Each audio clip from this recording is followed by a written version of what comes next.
Hey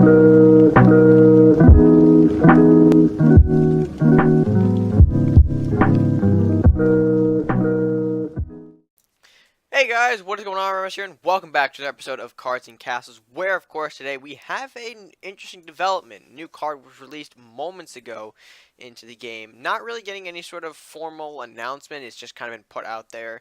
And, of course, that card being Inner Life. Now, I will probably go over, this card more in detail in a moment when we get to the actual review portion. But, of course, I first want to try and find the card for myself in some packs. So we're going to go ahead and open up a couple of enchanted packs. They're not, I think, the only way that you can get them. You can probably find them in regular card packs, but your chances are probably going to be higher in the enchanted packs as well. And of course, I think you can also craft them. I'm not sure about that. I'm going to have to check that real quick. I'll probably tell you guys before we open the packs if you can craft them or not, but I forgot the word for a minute there. So, with that being said, let's go ahead and get into some packs, see if we can find ourselves some copies of Inner Life, so that way I don't have to, end up using my shards. Hopefully. We'll see. Alright, so I've got myself 5 enchanted packs. We're just going to open up 5 of them. They are common after all, so maybe I'm expecting to find maybe 1 or 2. I'm not really expecting a full set here. But before we open them, I just double checked real quick. You can craft the Inner Life card for 200 shards a copy. So if you guys have 600 spare shards lying around, then you want that full collection if you have it. Inner Life is there for the taking. But with that being said, let's go ahead and get into some packs. See if I can find some Inner Life cards before I have to craft them. We'll see. Let's see. Nope, not in here. Dwarven Miner, Questing Knight, Flame Cannon, Paladin, Dwarven Greed, although Epic is not looking that bad at all.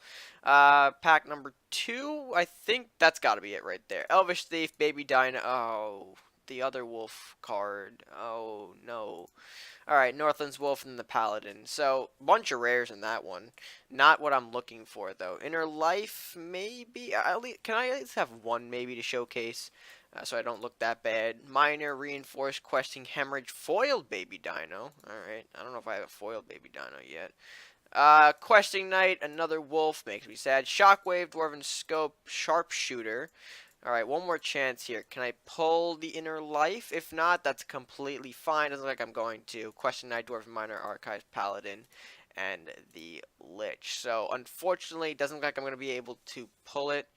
Actually, I don't know what's in. Can I open up a card pack? I'll do 2 card packs as well. I mean, I got my latest one from the draft, right? So let's see, Zombie, Masood. I mean, it's probably gonna be hard to find them in here. Doomship and Fire Drake. Nah, I'll open up just one more, and then we'll move on. Flying Books, Earth Knight, Sea Witch, Manfish, Special Delivery. All right, so not gonna be able to pull any sort of Inner Life cards, so I'm gonna have to go ahead and use some shards to craft them.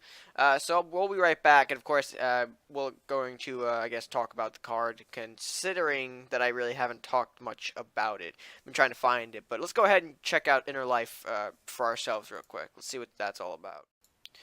Alrighty, so I have put in the 600 shards. I mean, I'm at a 51,000 shard count, so, I mean, you can't really blame me there. But, of course, I did craft Inner Life.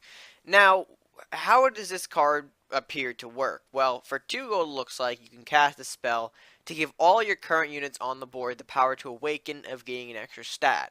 Now, to me, that doesn't really seem that strong, especially how it's not really different from what we have with cards like Armory and Blacksmith, where, I mean, this card is basically like adding another global buff to your deck, but that global buff is a really one-time use kind of thing. Now, I believe the idea with this is to push Awakening into Druids, kind of test their boundaries a little bit, see how far they can go.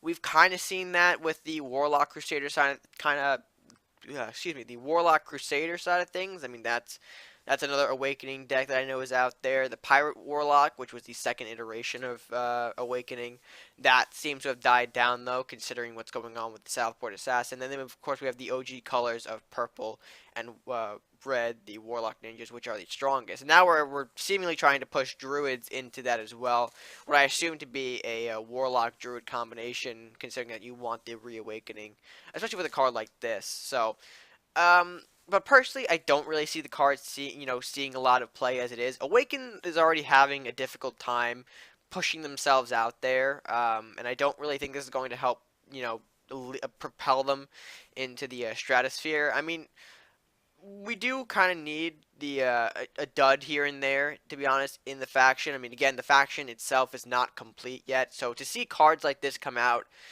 it kind of illustrates how the faction is not the perfect faction that everyone, kind of makes it out to be. Even though currently it has some very strong and powerful cards that make it so much, stronger than other factions.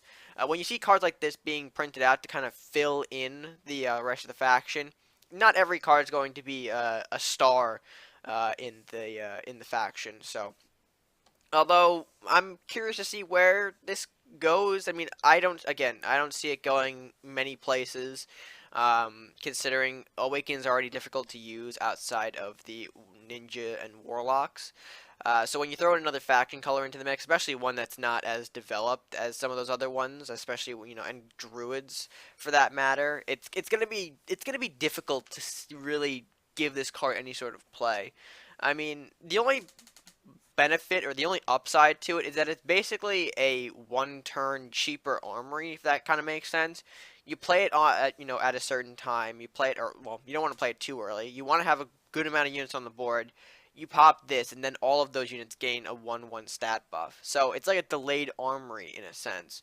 Again, it is interesting though because it is a global buff rather than just a specific give a target 1/1. It gives all your units. So you might see tokens utilize this. I wouldn't be surprised if we see like a Warlock Druid token awakening. You have a bunch of zombies on the board. You pop this, and you can pop Saurus for a bunch of strong zombies and whatever else you might throw on the board. So maybe there's something with that, but I don't really see it going much further than that. It's gonna be a difficult card to make use of, to make real effective use of, or viable use of.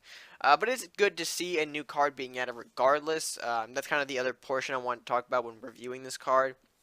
Because no matter how you look at it, having a new card, gives the idea, or at least gives us some sort of peace of mind that the game is not just kind of being overlooked and whatnot. Because I know a lot of people sometimes, at least in the community, think that the game is not as well updated or well kept as you might think. I mean, and that is kind of true in some portions, but I do think that when I see new cards like this being released, it gives me it kind of reinsures my faith that the game is still alive and it is still kicking in. With new cards like this being thrown into the mix, even if they're not all the winners, if they're not all successes, it gives us, again, the peace of mind that, the game is still being watched over in a sense. And who knows, I'm in the boat that right now there is possibly more to come than rather just this card. We saw that with Parrot Rush. It was sort of an event card that led into two patches, I think one in November and one in December. So we might see a big spring patch coming soon. Maybe, I'm not so sure. But we'll definitely, see what happens as time moves forward. And if there is an update coming, hopefully, I predict in April or May if he's planning on a springtime one. But again, I don't know. I have no idea, and don't put my word on it, saying that it's going to happen for sure, because who knows? It might not. We might see more event cards, maybe not. I'm not sure. But again, I think it's great to see another card, even if it's not, a victory, or like a hell of a card, if that kind of makes sense. If it's not, it doesn't have to be like a showstopper to really just put the point out there that, hey, it's a new card, come check this out, and it kind of piques some curiosity. So, yeah, I think in that kind of sense, the card was a success to kind of keep the faith alive, if you will.